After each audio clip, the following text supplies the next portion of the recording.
वो घड़ी जिसका आप सबको था इंतजार, right? Some people really wanted to put forward their perspective in order to mold, hold, and fold the pages for ages of society. Some people believe that perpetual optimism is a force multiplier and should reflect in such a way that it makes a huge difference, and the difference is by and through movies and films.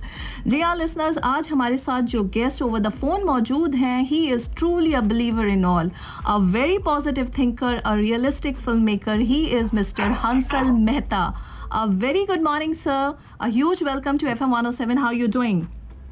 Very good. Good morning. I'm really happy to be on FM 107. Thank you, sir. It's all our pleasure.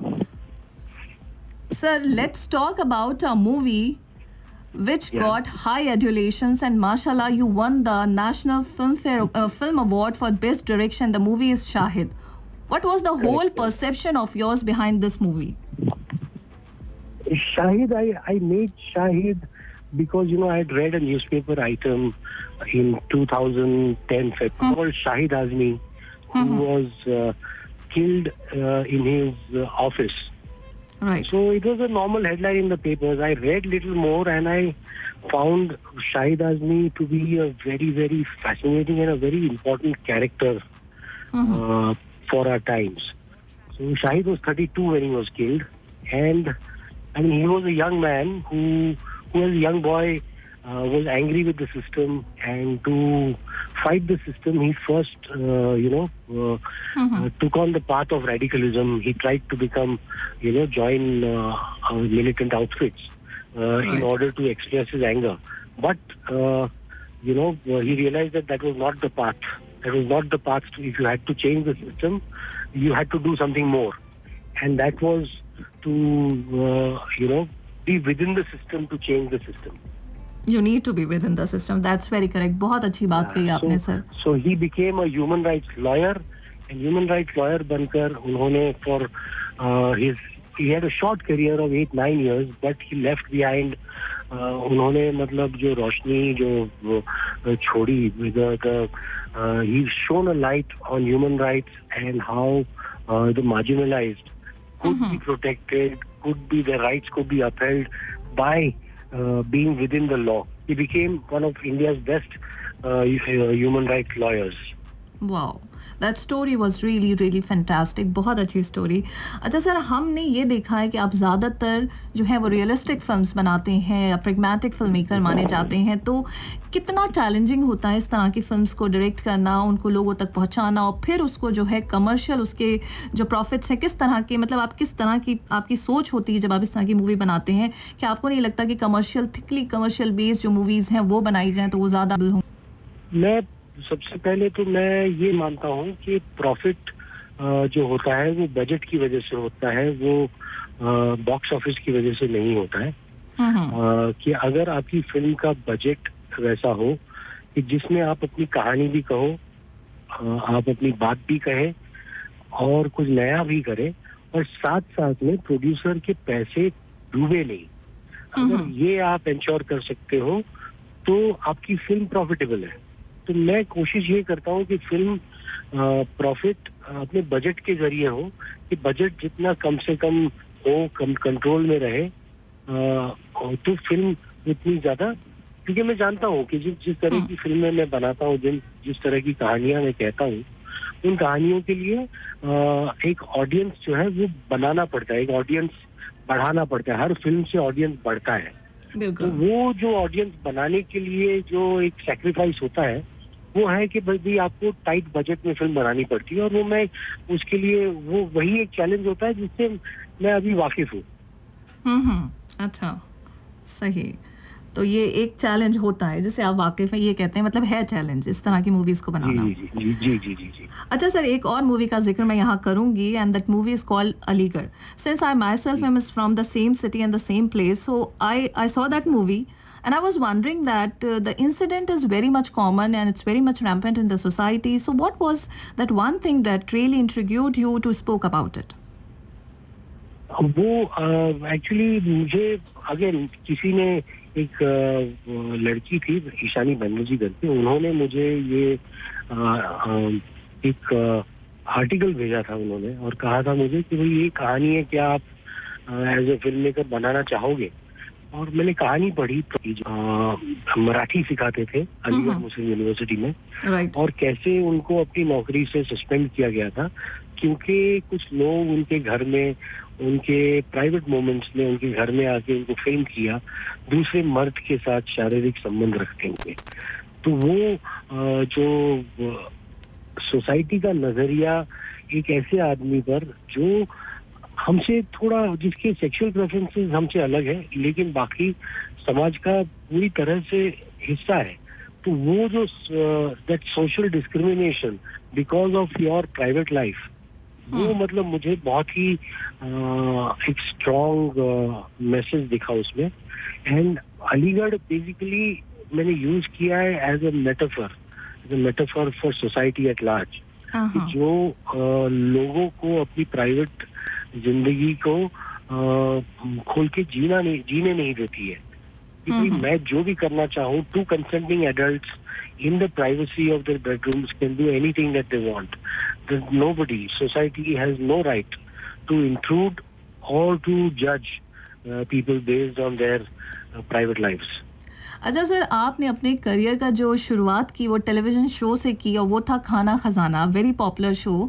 और मैं अपना honest confession आपको बताऊं कि I have learn the presentation style उसी show से। तो क्या मैं ये मानूं कि आपका भी खाने पीने का शौक है? बनाने में, खाने में, पीने में? पकाने का, बनाने का शौक है मुझे। अच्छा। हाँ, खाने का शौक है, लेकिन उससे ज्यादा खाना पकाने का, दावत रखने का, ये इसका शौक मुझे ज्यादा है। वेल, दावत से मुझे एक और मैसेज भी याद आ गया जो अभी हमें किसी ने किया है, और वो है mister Shadab Khan. And let me to tell you, he is also the director of FM 107, और वो आपको हाई कह रहे हैं। He is wish greetings to you, lots of luck for your future endeavour. और उन्होंने मुझे बताया था कि आप जो है ना खाने की लोगों की, मतलब आप जो है लोगों को बुलाने के बहुत शौकीन है, बहुत अच्छी कुकिंग कर लेते हैं। तो आपने सबसे अच्छा क्या बनाया अभी तक? बहुत सारी चीजें बनाता हूँ अक्सर, मतलब अभी तो बहुत, मतलब वो रेसिपीज का खजाना जो है काफी भर चुका है। अच्छा। लेकिन मतलब मैं एक वो है गोश्त की निहारी जो होती है, वो मतलब मैं बहुत सालों से पकाता हूँ, और उसको खाने के लिए लोग दूर दूर से आते हैं मेरे घर। कि वो अक्सर डिमांड करते हैं कि अच्छा निहारी पकाओ। तो वो एक है, मतलब निहारी है, एक अच्छा हाथ बैठ गया है उसमें, और वो है, बाकी कोरमे है और बहुत सारी चीजें हैं, यखनी पुलाव है जो, और कश्मीरी रोगन जोश है। यानी सारा कुछ नॉन वेज, मतलब वेज का कोई स्कोप नहीं, वेजिटेरियन भी पकाता हूँ मैं, मतलब बहुत सारा। वेजिटेरियन में करेले पकाता हूँ। मतलब लोग अक्सर सोचते हैं अच्छा करेला कौन खाएगा, लेकिन मैं मेन कोर्स में अक्सर करेला देता हूँ और लोग कन्वर्ट हो जाते, दे बिकम करेला लवर्स। वाओ, ग्रेट, बहुत अच्छी बात। अच्छा सर, अब हम किस तरह की आपकी फ्यूचर प्लान्स के बारे में जानेंगे, प्रोजेक्ट्स के बारे में जानेंगे, किस तरह की मूवीज जो हैं आप अब सोच रहे हैं करने के लिए, ऑडियंस के लिए लाने की? अब तो मैं फिलहाल एक फिल्म है राजकुमार राव के साथ बनाई है मैंने, जिसका नाम है छलांग। वो कंप्लीट है। ये लॉकडाउन की वजह से उसकी रिलीज रुक गई थी। हम लोग रिलीज करने वाले थे मार्च में, लेकिन जिस वीक में रिलीज अनाउंस किया था उसी में लॉकडाउन शुरू हो गया। तो वो फिल्म बस हम उम्मीद कर रहे हैं लॉकडाउन जल्द खत्म हो और वो तक पहुंचे। तो ये थोड़ी सी अलग है मेरी पिछली फिल्मों से, रियल स्पेस में है, लेकिन एंटरटेनिंग है, ह्यूमरस है। और मैं समझता हूँ जो आपका पहला सवाल था कि प्रॉफिटेबिलिटी का, तो ये फिल्म हमने बनाई है इसलिए कि भाई बहुत सारे पैसे कमाए, क्योंकि ये उस तरह की एक पॉपुलर जॉनर की फिल्म है। और मैं इन चीजों से भागता नहीं हूँ। मैं समझता हूँ कि एज ए फिल्म मेकर मुझे हर तरह की कहानी, हर तरह की फिल्म बनानी चाहिए, और उसमें मतलब अपना हुनर पूरी तरह से कायम करना चाहिए। बहुत अच्छी बात। और अगर हम हंसल जी आपसे जाने तो छलांग किस तरह की स्टोरी है? अभी आपने थोड़ा सा तो बताया, लेकिन थोड़ा सा अगर और हमारे लिसनर्स के लिए थोड़ा सा क्यूरियस।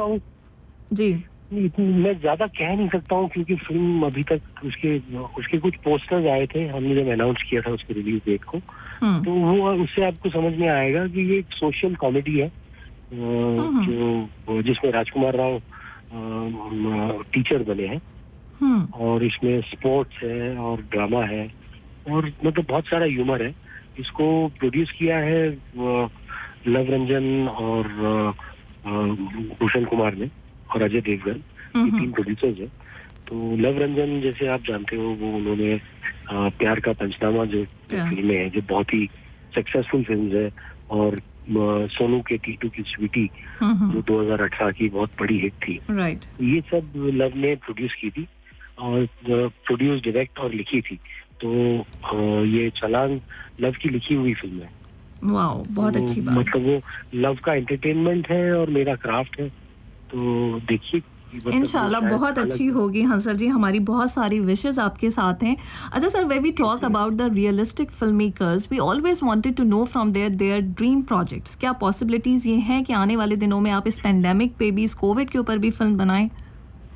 इंशाल्लाह देखिए, अब तो मतलब फिलहाल तो ऐसा है कि हम पैंडेमिक को सरवाइव करने की ज्यादा सोच रहे हैं। जैसे पैंडेमिक खत्म होगा, तो इंशाल्लाह जल्द खत्म होगा, तो जब पैंडेमिक खत्म होगा और उसमें कुछ कहानियां जो है बनेगी, और मैं कई सालों तक पैंडेमिक पर कहानियां तो बनेगी। बहुत सारे फिल्म मेकर्स, हर तरह की फिल्में बनेगी, commercial, popular, realistic, art house, independent, हर तरह की फिल्में इस सब्जेक्ट को लेकर बनेगी। क्योंकि पैंडेमिक के बाद ये मैं समझता हूँ कि हमारी दुनिया थोड़ी सी तो दुनिया में तब्दीली आने वाली है और आ रही है। तो उस बदली हुई दुनिया को दिखाने के लिए हमें नई कहानियां बनानी पड़ेगी। बहुत सही। और मुझे लगता है बॉलीवुड हमेशा ही उन सारे टॉपिक्स को, उन सब्जेक्ट्स को ज़रूर टच करता है जो लिसनर्स तक पहुंचते हैं, और जो नए होते हैं उन्हें मुझे लगता है कि होड़ सी भी लग जाती है फिल्म मेकर्स में कि उस पर जो है जल्दी से जल्दी पहले हम मूवीज़ बना लें। तो चलिए, बिल्कुल हम उम्मीद करते हैं कि आने वाले टाइम में इस कोविड के ऊपर भी जो है फिल्म बनेगी और फिर लोग इसे ज़्यादा मजीद अच्छी तरीके से समझ पाएंगे। अच्छा सर, जाते जाते मुझे मालूम है आपके पास टाइम कम है, और एक और चीज़ मैं आपसे पूछूंगी कि कोई ऐसा पर्सनल आपका फेवरेट एक्टर या एक्ट्रेस जिसको आप अभी चाहते हैं, आपने कास्ट नहीं किया और आने वाली फिल्म्स में आप उन्हें कास्ट करना चाहते हैं, तो वो कौन से होंगे? मतलब बहुत ही दुख के साथ ये कह सकता हूँ, एक एक्टर जिसको मैं कास्ट करना चाहता था, जिसके साथ काम करना चाहता था, तो कुछ महीने पहले हमारे बीच नहीं रहे, इरफान खान। तो वो मेरा एक ड्रीम था कि इरफान के साथ एक फिल्म बनाई जाए, लेकिन वो मंजूर नहीं था ऊपर वाले को। उन्होंने इरफान को अपने पास बुला लिया। लेकिन हाँ, मैं कहानी का भूखा हूँ, कहानी अच्छी हो, उसमें जो एक्टर उसमें फिट हो, वो मेरे लिए ड्रीम एक्टर है। Right, okay. बाकी बस ये था, हमेशा एक मन में रहा था कि भाई मैं शायद अगर पहले होता और पहले पैदा होता तो मैं दिलीप कुमार साहब को डायरेक्ट करता। Oh wow, okay, thank you. अच्छा हंसल जी, एक हमारे साथ कॉलर जुड़ गए हैं और हम, अगर आप इजाजत दें तो उनसे उनकी कॉल ले लें। बिल्कुल बिल्कुल। Hello good morning madam ji. Good morning. कौन? कैसे हैं? बिल्कुल बिल्कुल बिल्कुल ठीक। अर्जुन जी कैसे हैं आप? मैं ठीक हूँ। Good morning sir. Good morning. कैसे हैं आप सर? मैं ठीक हूँ, आप ठीक है? मैं ठीक हूँ सर। सर आप बहुत अच्छे डायरेक्टर है सर, और जितना फील्ड में आप हैं सर, आप बहुत अच्छे काम करते हैं उस फील्ड में सर। शुक्रिया, बहुत बहुत शुक्रिया, बहुत धन्यवाद। जी सर, एक क्वेश्चन था सर आपसे मेरा। जी जी जी, आप एक मूवी डायरेक्ट किए हैं 10 कहानियां, उसमें 6-7 डायरेक्टर है, तो उसमें आपको मतलब वो फिल्म डायरेक्ट करने में सर इतना डायरेक्टर और कैसे, और कहानी बता दीजिए, इसका पीछे का राज क्या है? 10 कहानियां में हम सब अलग अलग डायरेक्टर्स थे और सबने अपनी अपनी कहानियां चुनी थी। तो ज्यादातर सारे डायरेक्टर्स ने एक एक कहानी की थी, मैंने 1.5 कहानी की थी उसमें, और सबने एक एक कहानी की थी, मैंने 1.5 की थी, संजय गुप्ता ने मेरे ख्याल से 3 या 4 कहानियां की थी। तो उस तरह से हमने सब अलग, एक छोटी सी फिल्म बनाने जैसा ही था, सब अपनी अपनी कहानी लेकर अपनी फिल्म बना रहे थे। तो वो अच्छा एक्सपीरियंस था, बहुत मजेदार था, क्योंकि शॉर्ट फिल्म बनाना, जो एक फॉर्मेट में काम करना, वो अपने आप में मतलब बहुत ही सेटिस्फाइंग होता है, क्योंकि आप एक छोटे से 25-30 मिनट में आपकी मतलब काफी बड़ी बात कह पाते हो। वेरी करेक्ट, बहुत सही बात है, काफी होता है। और सर मुझे जब लगता है कि 2-3 डायरेक्टर्स हों तो उस तरह की कंटिन्यूटी भी फिल्म में कहीं ना कहीं ब्रेक हो रही होती है। वो कंटिन्यूटी, वो सब अलग अलग कहानियां थी, तो इसमें कोई कंटिन्यूटी थी नहीं। Basically collection of short stories थी। आप जैसे किताब पढ़ते हो विद शॉर्ट स्टोरी, तो वैसी ही थी, मतलब अलग अलग शॉर्ट स्टोरीज थी, सबके अपने अपने अंदाज में, एक एंथोलॉजी जिसको बोलते हैं वो थी ये। Wow, that's great.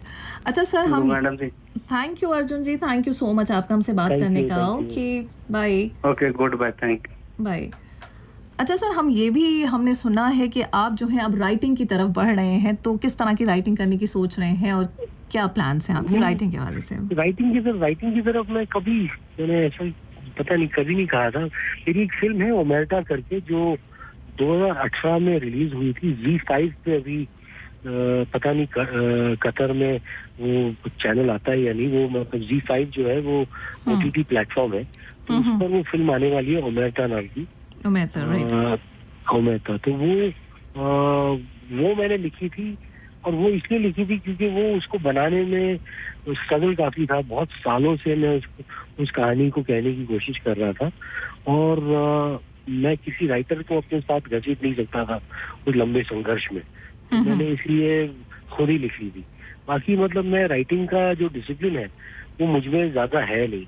अच्छा, मैं राइटर्स के साथ बैठ के काम करता हूँ, उनके साथ उस पे विचार विमर्श करना, उस पर थोड़ा स्क्रिप्ट को फाइन ट्यून करना, वो मैं ज्यादातर करता हूँ। राइटिंग मतलब मैं अगर जरूरत पड़ी तो ही करता हूँ, थोड़ा सा एडिशनल स्क्रीन प्ले वर्क हो या कुछ सीन सेट पे ऐसे लगा कि भाई कुछ करना चाहिए, मैं सीन्स भी लिख लेता हूँ, लेकिन नहीं राइटिंग एज काश मेरे अंदर वो डिसिप्लिन होता। ओके, लेकिन चलिए फाइनली सर एक तो आपने लिखी, और हम मानते हैं कि कहीं ना कहीं वो है आपके अंदर, वो क्वालिटीज़, वो ट्रेट्स हैं। तो आने वाले टाइम में यू नेवर नो कि आप जो है ये स्किल अपनी डेवलप कर लें और बहुत अच्छे राइटर भी हों, आप बहुत अच्छे डायरेक्टर प्रोड्यूसर तो हैं ही, और हम सुनते हैं कि सर आप एक्टर भी रहे हैं।